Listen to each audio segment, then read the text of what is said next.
네, 오늘 여러분에게 전할 말씀은 마태복음 4장입니다.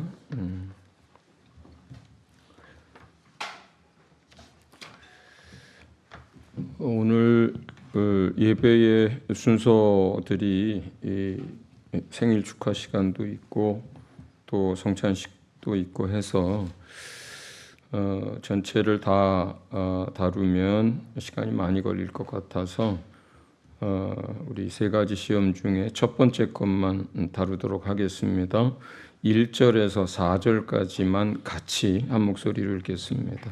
시작. 그 즈음에 예수께서 성령에 이끌려 광야로 가셔서 악마에게 시험을 받으셨다. 예수께서 밤낮 40일을 금식하시니 시장하셨다.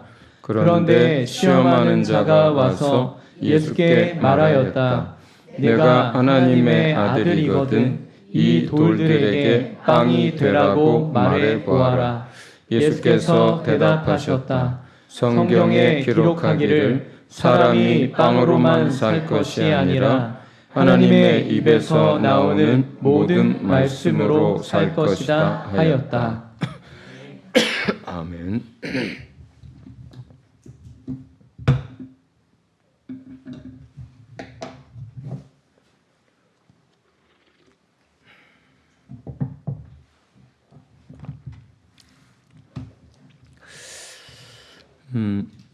이번에 아마 다음 주까지 2주에 걸쳐서 이 본문 말씀을 전하겠습니다만 제목은 마귀의 시험과 전략입니다. 그러니까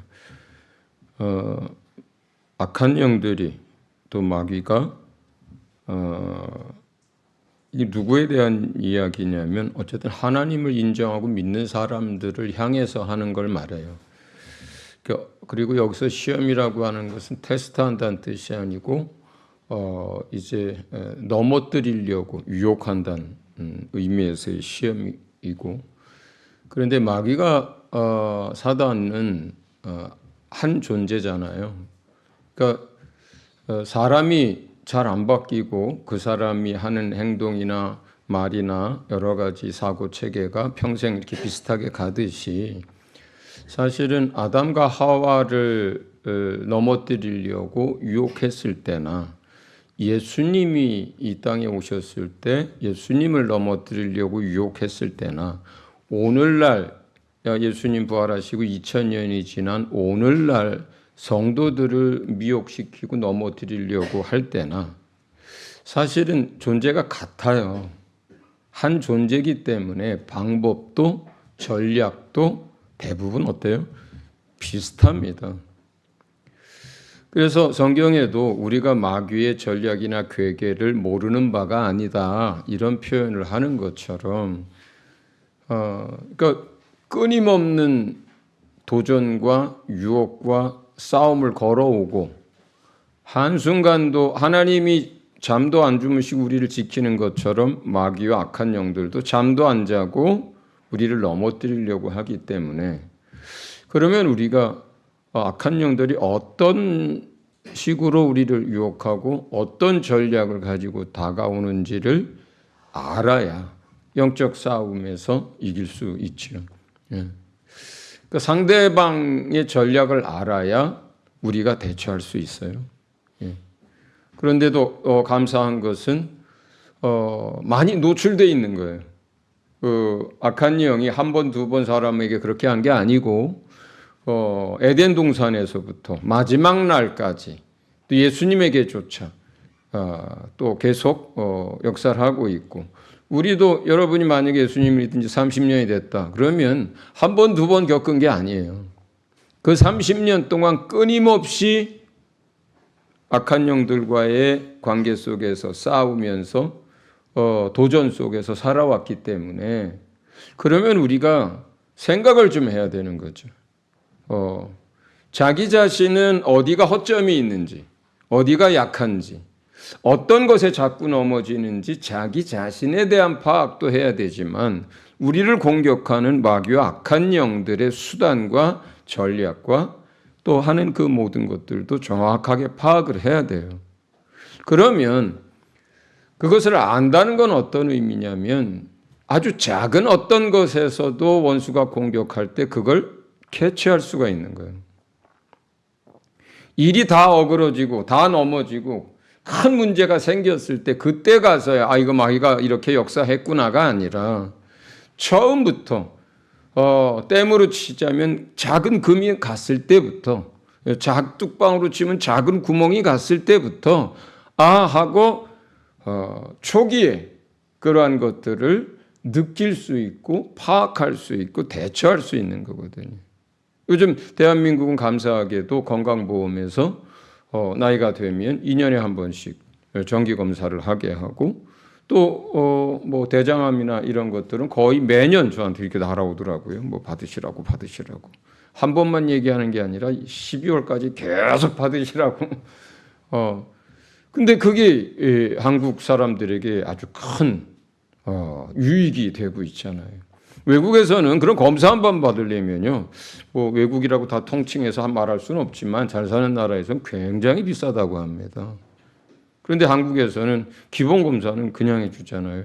그거 통해서 스스로 자각하지 못했던 것들을 초기에 발견하잖아요. 그렇죠? 대장에 문제가 생겼는데 용종 단계에서 암으로 넘어가기 전에 초기에 발견을 합니다. 위에 문제가 생겼는데 갑상선에 문제가 생겼는데 눈에 문제가 생겼는데 초기에 발견합니다. 초기에 발견하면 어떻게 돼요? 대처할 수 있고 적은 비용을 가지고 그것을 문제를 해결할 수 있는 것처럼 악한 영들이 어떻게 역사하는지를 잘 알고 또 나의 약점과 허점이 무엇인지를 잘 알수록 영적 싸움에서 이렇게 초기 대응이 가능하다는 거예요. 자, 첫 번째 드리고 싶은 말씀은 뭐냐면 마귀는 하나님의 말씀을 가지고 우리를 시험하고 유혹한다예요. 믿지 않는 세상 사람들은 그들 가운데 어둠 속에서 역사하고 있으니까 말씀을 가지고 일할 일이 없죠. 그러면 이 말씀을 가지고 역사하는 그 대상은 누구겠어요? 아담과 하와가 하나님과 에덴 동산에서 같이 있었잖아요. 하나님을 아는 사람들이잖아요. 하나님의 음성을 듣던 사람들이잖아요. 예수님은 하나님의 아들이잖아요. 그렇죠? 여러분은 누구예요? 예수님의 자녀잖아요. 예수님의 말씀을 알고 하나님의 말씀을 아는 사람들이잖아요. 그들에게 뭘 가지고 역사를 하는 거예요? 하나님의 말씀을 가지고 역사하는 거예요. 그 말씀을 가지고 유혹합니다. 말씀을 왜곡시켜서 잘못 적용하게 만듭니다. 말씀을 혼란스럽게 해서 그 사람들을 혼미케 합니다. 우리가 잘 아는 것처럼 하와에게 접근할 때도 뭘 가지고 접근을 해요? 하나님이 이렇게 말씀하시더냐? 라고 말씀을 가지고 역사하죠. 그죠? 예수님에게 접근할 때도 어떻게 해요? 한번 여기서 뛰어내려 봐라. 하나님 말씀에 네 발이 돌에 부딪히지 않도록 그렇게 하신다고 하지 않았느냐? 이렇게 얘기를 하잖아요. 그러니까 말씀을 가지고 유혹을 해요. 말씀을 왜곡시킵니다. 말씀을 혼란스럽게 만들어요. 자주 말씀을 드리지만 우리가 듣고 배우고 또 믿는 하나님의 말씀은 진리잖아요. 진리는요, 알면 알아갈수록 모든 게 클리어하게 명료해져야 돼요. 당연하죠. 이 꽃에 대해서 하나님이 말씀을 설명한다면 우리가 하나님의 말씀이 없을 때 이게 누가 만들어졌는지 어떤 원리로 이렇게 되는지 모르죠. 그런데 하나님의 말씀으로 하나씩 이것을 비춰준다면 하나님 안에 아름다움이 있어서 이 아름다움을 디자인할 수 있다. 하나님이 생명의 근원이 되셔서 살아갈 수 있는 생명을 주셨다. 이것은 저절로 된 것이 아니라 하나님이 설계하고 디자인했다. 그리고 이 속은 그냥 아무것도 아닌 것이 아니라 이 가운데 하나님의 능력과 당신의 성품을 하나님은 의도하고 나타내 주셨다. 이 작은 난 하나에도 하나님의 말씀을 가지고 접근하고 한꺼풀 한꺼풀 벗겨질수록 이것에 대해서 모호해지고 혼미해지는 게 아니라 명료해지는 거예요. 여러분들이 어떤 하나님의 누구로부터 말씀을 배운다, 무슨 강의를 듣는다, 뭘 하는데 점점점 다른 말씀들과 충돌이 일어난다든지 전체적인 그림 안에서 뭐가 아구가 안 맞는다든지 마치 무슨 뭐 도에서 뭐 얘기하듯이 무슨 선문 선답 같이 뭐 애매모호하면 아닌 거예요. 그건 진리가 아닌 거예요. 하나님으로 말미암은 게 아닌 거예요. 마귀는 그래서 예수 믿는 여러분에게 다가올 때 하나님의 말씀을 가지고 우리를 넘어뜨리려고 합니다. 시험합니다. 지금 첫 번째 시험은 예수님이 40일간 금식하신 후에 마귀가 와서 한 이야기예요. 만약에 하나님의 아들이라면 이 돌을 떡으로 만들어서 먹어라. 예수님에겐 그런 능력이 있지요. 돌을 떡으로 만들 능력이 있어요. 그런데 뭐가 문제예요? 예수님의 능력은 그걸 위해서 목적으로 주신 게 아닌 거거든요. 그걸 위해서 사용하라고 주신 게 아니에요. 예수님이 예를 들어서 추워. 그러면 그럴 때마다 당신의 능력으로 휙 해가지고 가죽 옷을 만들어가지고 입는다. 예수님이 아침에 먹을 게 없어. 그러면 휙 해서 독에 쌀이 잔뜩 불어나서 먹게 한다. 예수님이 가다가 다리가 끊어져서 훅 해서 만들어가지고 간다. 예수님은 이 땅에 오셨을 때 그 능력으로 자기의 육체에 필요한 것이나 자기가 하려고 하는 어떤 것을 위해서 쓰라고 하는 게 아니고 철저하게 인자, 사람의 아들로서 일하도록 하나님이 말씀하셨어요. 그리고 그가 능력을 나타내고 초자연적인 무엇을 행하실 때는 반드시 성령의 능력으로 행하게 하셨어요. 그런데 그 행하시는 그 모든 것이 사인, 표적, 그 다음에 하시려고 하는 것들을 하나님의 능력을 그 영광을 드러내기 위한 목적을 위해서 사용하라고 하셨어요. 그런데 지금 마귀는 어떻게 해요? 하나님의 아들인 걸 압니다. 예수님에게 그럴 능력이 있다는 걸 압니다. 그런데 자기 육체에 필요한 것, 소욕, 또 육체가 원하는 걸 위해서 하나님의 말씀을 그걸 가지고 쓰라고 하는 거예요. 이걸 조금 더 실제적으로 얼마나 많은 그런 그 일들을 원수들이 했냐면 제국주의 시대에 식민 지배를 할 때도 대부분의 그 열강들은 보통 크리스찬 국가라고 하는 나라들이었잖아요. 유럽의 열강들이 식민 지배에 나섰던 열강들이. 거기서 사람들이 아프리카나 이런 데서 종을 거기서 사는 원주민들을 잡아다가 때리고 죽이고 종으로 삼았잖아요. 그리고 그 사람들이요 또 그런 원주민 나라 그런 데 가서 여자들에 대해서 몹쓸질도 많이 했어요.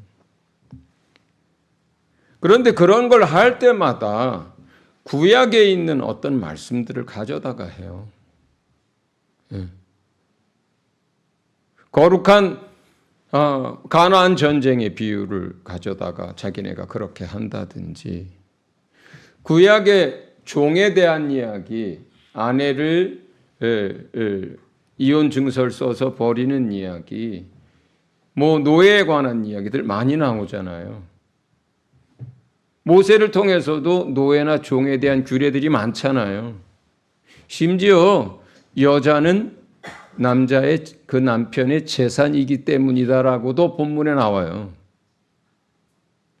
그러면 이런 걸 가져다가 쓰는 거예요. 노예로 삼고 종으로 삼는 걸 합리화시킵니다. 다른 나라를 식민 지배하는 걸 합리화시킵니다. 캐토릭에서 면죄부 이야기, 연옥 이야기, 마리아 중재로 기도하는 이야기, 전부 다 그런 거예요. 조금 더 나가면 예전에 어떤 한 분이 자기가 원해서 이 남자하고 살기 싶어서 이혼을 하려고 하는데 와서 하는 얘기가 그래요. 고린도전서에 보니까 이혼해도 된다고 돼 있지 않느냐. 무슨 얘기예요? 사람들은요, 자기 육체가 원하는 것을 얻기 위해서 하나님의 말씀을 가져다가 합리화시키고 그 말씀을 왜곡시켜서 그 말씀을 적용하고 이런 일들을 끊임없이 해왔어요.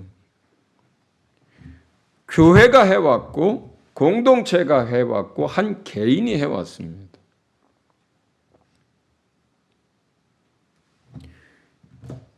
그런 일들을 하게 되면 결국은 불법도 저지르게 되고 그리고 자기가 원하는 것을 위해서 말씀을 도구로 삼게 돼요. 합리화시킵니다.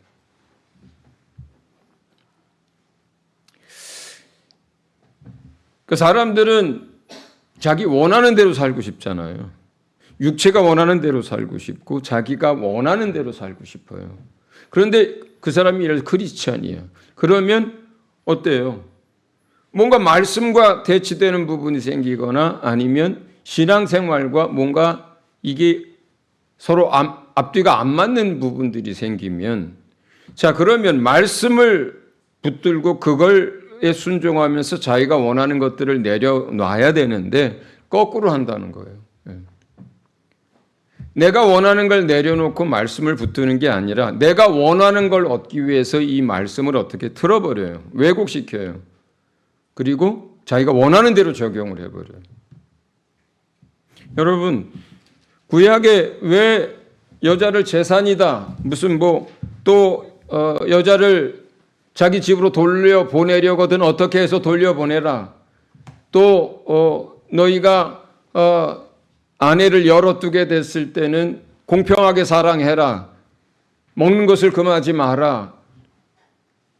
이런 얘기 왜 나올까요? 종에 관한 규례들. 그 집에 아브라함에게 400명이나 되는 300 몇십 명이나 되는 장정들 종이 있었다. 그러면 남자 여자 어린애까지 하면 어떻게 되겠어요? 싸움에 나갈 수 있는 숫자만 그 정도니까. 한 1000명이나 되는 종이 있었다. 종을 팔 땐 어떻게 팔고 종을 때렸는데 이가 부러지면 어떻게 배상하고. 왜 그런 얘기들을 할까요? 왜 전쟁에 관한 이야기들을 그렇게 얘기할까요? 하나님의 법이 아니에요. 그거는요. 전체적으로 하나님의 나라와 구속과 하나님의 뜻을 이루어가기 위해서 그것을 해나가는 과정 가운데서 그 시대 사람들의 문화에 맞춰주신 거예요. 그러거든요. 사람을 종으로 삼아서 죽이고 때리고 그렇게 착취하는 거가 하나님의 정하신 창조하신 질서가 아니에요. 아닌데 사람들이 그렇게 하고 있잖아요. 그 시대에. 그러면 어떻게 하겠어요? 이제 구원의 역사를 해야 되고 또 민족을 만들어야 하고 하나님을 알게 해야 하는데 그러면 다짜고짜 그 시대 다 그렇게 사는데 찾아가지고 종은 하나님의 질서가 아니야. 결혼은 일부일처제야. 그리고 전쟁하면 안 돼. 남들이 계속 쳐들어와가지고 사륙전쟁들이 비일비재하게 일어나고 하는 그 시대에 하나님이 처음부터 그렇게 인류에게 접근하셨다면 사람들은 하나님을 믿을 수가 없어요. 하나님은 사람들을 통해서 구원의 역사를 해나갈 수가 없어요. 사람에게 맞춘 거예요. 전체 인류를 구원하시기 위해서.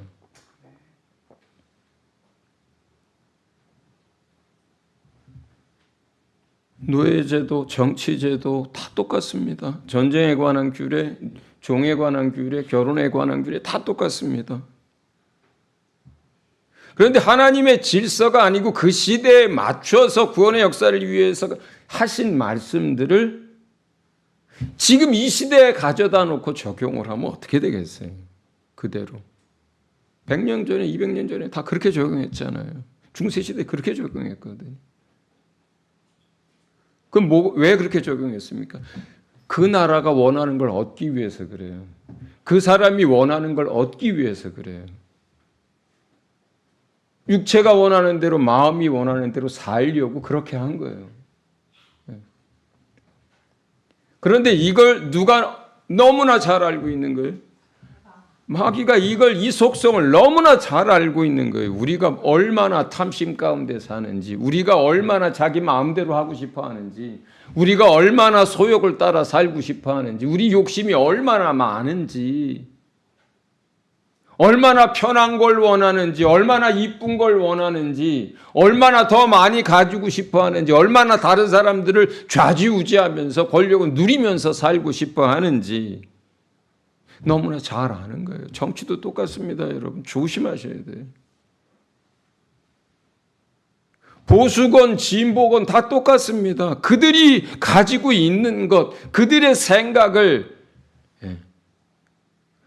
말씀 끌어다가 그걸로 합리화하거나 그걸로 적용하거나 그렇게 하지 마세요. 세상에는 온전하고 완전한 게 하나도 없어요. 그런 사람도 없습니다. 제도도 없습니다. 정치 문화도 없습니다. 그런 거 없어요.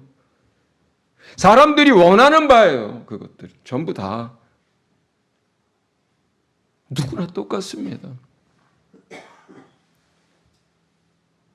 그런데 이걸 너무나 잘 아는 거예요. 너무나 잘 아는 거예요.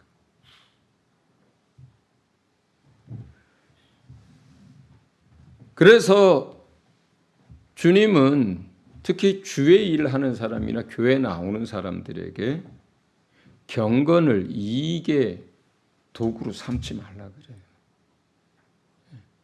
신앙을 본인들의 이익을 위한 도구로 삼지 말라고 합니다. 저희 교회는 없습니다만 어떤 데는 무슨 교수회 하면서 교수만 몇백 명이에요.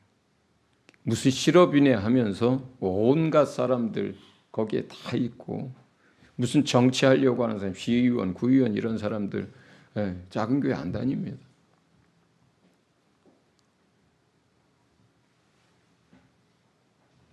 젊은 사람들은 요즘 어떤 대형 교회의 청년부로 다 쏠려요.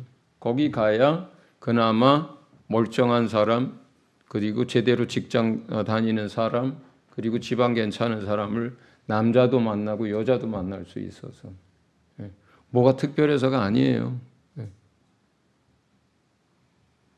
거기 가면은 기업인들이 많아서요. 이렇게도 줄이 생기고 저렇게도 연줄이 생기고 도움을 받습니다. 그래서 무슨 실업인에 뭐 이렇게 돼요.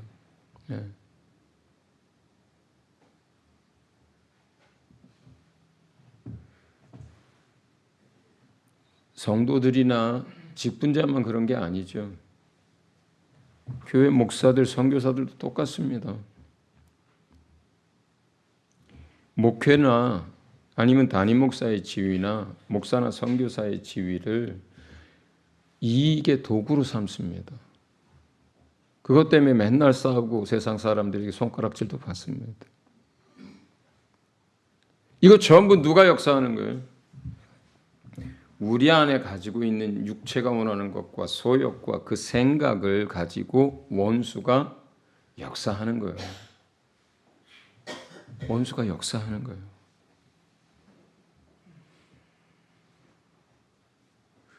이러한 일들이 교회에서도 교회 바깥에서 예전에 오늘날 앞으로도 끊임없이 일어날 거예요. 왜 그렇습니까? 원수가 똑같거든요. 사람이 똑같아요. 자, 그러면 우리가 어떻게 해야 할까요? 말씀 앞에서 정말 주님 우리에게 말씀하신 대로 어린아이 같은 순전함이 있어야 돼요. 어린아이 같은 깨끗함이 있어야 돼요. 어린아이처럼 백지 상태에서 주의 말씀이 기록되어야 합니다. 여러분, 우리가 정말 실수하고 또 잘못하는 게 뭐냐면 덧칠하는 거예요. 덧칠. 무엇에 위에 뭘 덧칠할까요? 자기 생각 위에, 자기가 배운 것 위에, 자기 경험 위에, 자기 세계관 위에 자기 주장 위에, 그 위에다가 올려놓는 거예요. 덫이라는 겁니다. 이렇게 되면 어떻게 될까요? 그 대표적인 것이 불교권이나 힌두권에서 일어나는 거예요. 여러분 많이 들었잖아요. 캘커타에서 외곽에 가서요, 복음 전하고 케이크 나눠주면은 그날 하루에 100명도 옵니다. 100명도 예수 믿겠다고 합니다. 그런데 그들이 가지고 있었던 신관, 그들이 섬기고 있었던 여러 신, 그걸 버리지 않아요. 그걸 가지고 다다익선이지. 또 케이크도 주고 먹을 것도 주고 도와주는데, 그래 우리 예수도 믿을게 하고 영접기도 합니다. 그럼 어떻게 될까요? 그들의 세계관, 그들의 신관, 그들의 신앙 위에 기독교라고 하는 게 그냥 얹어질 뿐이에요. 그래서 교회에 나올 수 있습니다. 찬양할 때 방방 뛰면서 막 손을 들고 막 뚱땅뚱땅 하면서 막 큰 소리로 다 기도 다 할 수 있습니다. 큐티 다 할 수 있습니다. 같이 나가서 전도지 뿌리면서 전도도 다 할 수 있습니다. 그러면 될까요? 안 그렇습니다. 그 100명 중에서 세례받는 사람은 5명도 안 돼요. 세례가 왜 그렇게 무서워요? 세례가 무슨 대단한 거예요? 예수 믿으면 세례 받는 거 당연한 것처럼 여기는 건데 그 세례를 못 받아요. 왜냐하면 그들의 신관에, 그들의 종교관에 세례를 받는다는 것은 이제 내가 확실하게 저 믿음만, 저 분만 믿는다는 것을 의미하고 다른 걸 배제한다는 것을 뜻하기 때문에 안 받는 거예요. 그러면 100명이 오고 200명이 오고 크리스마스 행사에 500명이 와도요, 그 가운데서 세례받는 사람 몇 명 되지도 않아요. 몇 년을 양육하고 예배에 나왔어도 세례받는 사람 극히 드뭅니다. 몇 년을 예배해도. 불교권도 마찬가지예요. 힌두교도 마찬가지예요. 그런데 그런 종교적인 배경만 그런 게 아닙니다. 오늘날 우리도 마찬가지예요. 특히요, 여러분, 자기 주장 생각 강한 사람들, 자기 확신 강한 사람들, 배운 거 많은 사람들, 이 사람들 더 힘들어요. 전부 하나님의 말씀을 들어도 그들 생각 위에다 다 덧칠을 합니다. 그들이 가지고 살던 세계관 위에다 덧칠을 합니다. 예수 믿어도 적당히 믿어야지. 그렇게 믿으면 어떡해. 그렇게 그런 말 마라. 그래가지고 세상을 어떻게 살아. 세상은 이런 거야. 안 바꿉니다. 그 위에 신앙생활하고 그 위에다 말씀을 그림으로 치자면 본인이 가지고 있는 생각, 주장, 경험, 세계관, 사고방식, 사고체계 위에다가 덧칠하는 거예요. 전부. 그런데 결정적인 순간이 오면 어떻게 될까요? 40일을 굶으면 어떻게 될까요? 그 사람이. 돌을 떡으로 만듭니다. 안 그럴까요? 그렇게 합니다. 원수가 가만두지도 않습니다. 그래서 하나님의 말씀은요, 백지 상태에서 그 위에다가 하나씩 써야 하는 거예요. 깨끗한 심령에다가 넣어야 하는 거예요. 그러려면 어떻게 하는 거예요? 사도 바울이 아주 정확한 얘기를 했어요. 내가 그동안 배운 거, 내가 그동안 가지고 있었던 지식, 경험, 사회적인 포지션, 가문, 이 모든 것들을 다 배설물로 여긴다 그래요. 그래서 다 버린다 그래요. 여러분 주머니에 똥이 여기에 한 주먹 들어있으면 여러분 그거 계속 가지고 살겠어요? 여러분 여기 팔뚝에다 옷에 똥이 떡지떡지 붙어 있으면 여러분 그 상태에서 여러분 살겠어요? 살 수가 없잖아요. 냄새가 나서.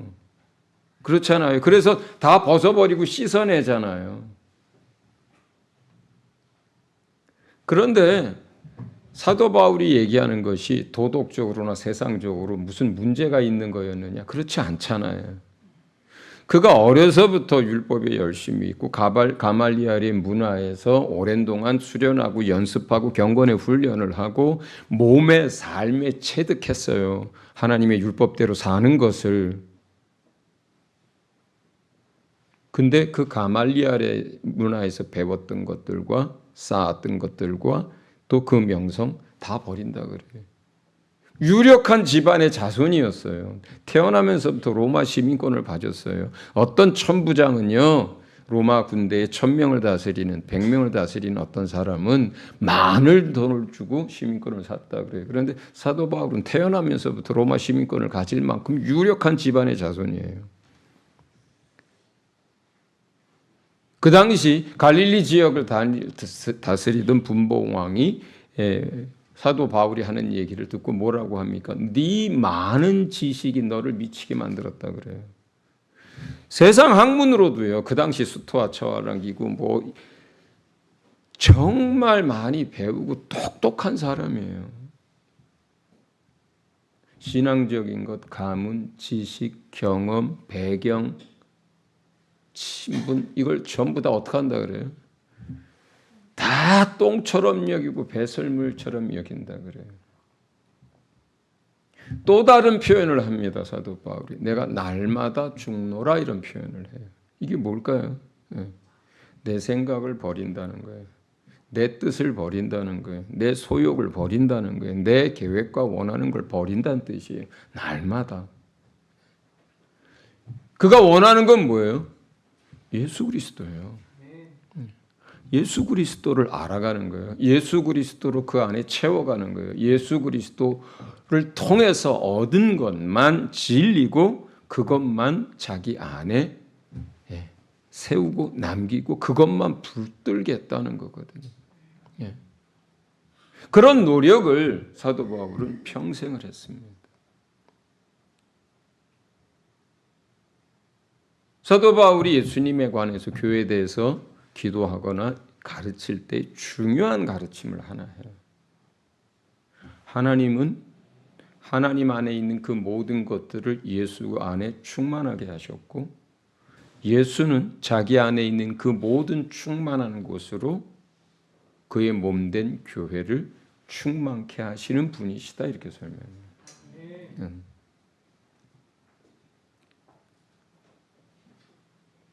이 안에 어떤 다른 주스 100% 원액 뭘 집어넣으려면 이 안에 있는 물을 다 비워야 하잖아요. 여기 지금 이 컵 이만큼 물이 있거든요. 여기다 주스를 부으면 어떻게 될까요? 그 100% 원액 오렌지 주스가 어떻게 될까요? 20%밖에 안 돼요. 80%는 물이에요. 이렇게 되는 거거든요. 희석되는 거예요. 덧칠해지는 거예요. 그래서 어린아이와 같은 그러한 깨끗한 마음과 백지 상태여야 그렇게 우리 자신 안에 있는 것들을 밀어내야 부인해야 그래야 주님의 그 충만한 것들이 우리 안에 들어옵니다. 근데 사도 바울이 살아보니까 주님을 알면 알수록 그것이어야 한다는 거예요.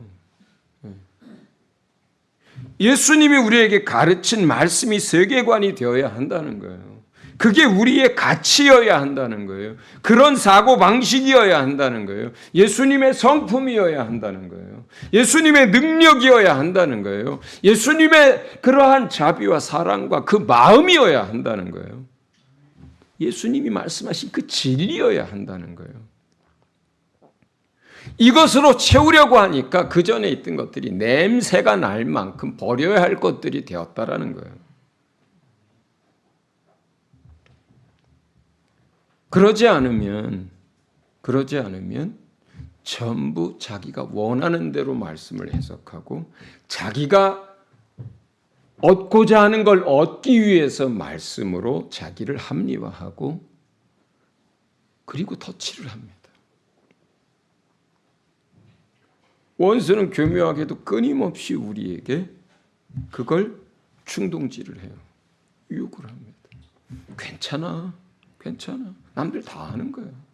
하나님 말씀에도 야, 옛날에 그렇게 마음에 안 들, 젊은 아내를 얻었는데 먼저 아내가 사랑스럽지 않고 같이 살고 싶지 않거든. 그러면 뭘 어떻게 써서 또 그 친정집으로 돌려보내줘. 이렇게 했어. 그러니까 너 그냥 지금 있는 본처 사랑도 안 생기고 그 다음에 너 좋아하는 사람이 생겼으면 그렇게 해도 괜찮아. 그냥 살 만큼 해주고 요즘 세상에 다 법적으로 법정에 가서 합의 이혼하면 되는데 위자료 넉넉히 주면 되잖아. 남들 다 그렇게 사는데. 예전에 어느 선교사 어머니가 그렇게 얘기했어요. 그 선교사가 어디 가서 공부하다가 여자가 마음에 들어가지고 자기 아내가 있는데 그 여자랑 눈이 맞아버렸어요. 그리고 나중에 그 본처하고 이혼을 했습니다. 그리고 몇 년 지나서 그 여자랑 결혼을 했어요. 근데 그 아들이 어떻게 아버지가 목사고 선교사인데 그럴 수 있느냐고 그 할머니한테 항변했을 때 할머니가 이렇게 얘기했어요.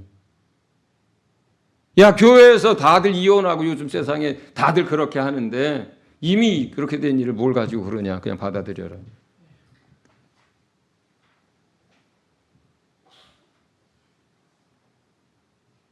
그 전에 그렇게 생각했겠어요? 그러면 안 된다고 생각했겠죠. 그 모친이. 그런데 왜 그렇게 말을 합니까? 자기 자식이 그렇게 했거든요. 그럼 어떻게 해요? 자기 자식을 편들어야 되잖아요. 합리화해야 되잖아요. 그러니까 구약의 말씀을 가지고 오고 교회 안에 요즘 세상 사람들 이혼하는 거 다반사로 하는 걸 가져다가 그렇게 얘기한다고요. 그 사람만의 문제겠느냐고요. 남의 얘기가 아니라는 거죠.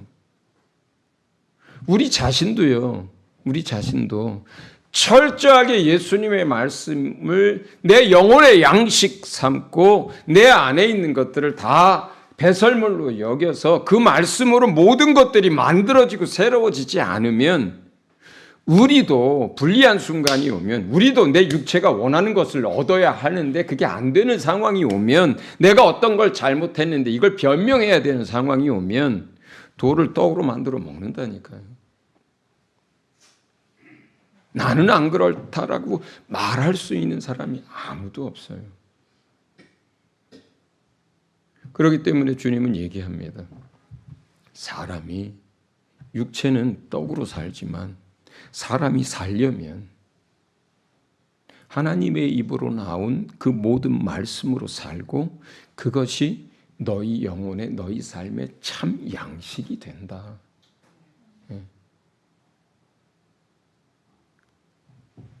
그 양식이 참 양식이 되려면 어린아이와 같이 자기 안에 백지 상태를 만들어 드려야 돼요. 하나님 앞에. 성령이 쓰시고자 하는 대로, 성령이 우리 안에 말씀을 기록하고자 하는 대로 그렇게 말씀과 성령이 내 안에서 거침없이 나를 변화시키고 새롭게 하고 나를 점점 더 온전한 사람으로 만들어 가실 수 있도록 그렇게 내가 내어드려야만 가능해요. 이 안에 있는 물을 쏟아야만 다른 걸 담는 거랑 똑같습니다. 여러분 안에 날마다 자기 안에 있는 것들을 다 내려놓고 어린아이와 같은 그런 순전한 마음으로 말씀 앞에 설 수 있기를 주의 이름으로 축원합니다. 제가 잠깐 기도하겠습니다. 하나님, 우리가 육체가 원하는 걸 위해서 말씀을 왜곡하지 않게 도와주시고 원수가 어떻게 우리 가운데 유혹하고 넘어뜨리려고 하는지 그 괴계와 전략을 잘 알아서 그러한 것들을 말씀으로 무너뜨리고 우리가 하나님 앞에 정말 순전한 믿음의 사람, 어린아이와 같은 깨끗한 마음으로 하나님 앞에 설 수 있도록 그리고 날마다 하나님의 참으로 그 진리의 말씀들이 우리 영혼의 생명이 되고 우리 발 앞에 빛이 되고 우리가 걸어갈 길이 되게 하여 주시옵소서. 하나님 앞에 겸손할 수 있도록 도와주시옵소서. 우리의 고집과 또 내려놓지 못했던 것들을 믿음으로 하나님을 의지함으로 다 내려놓을 수 있도록 도와주시옵소서. 예수님 이름으로 기도합니다. 아멘.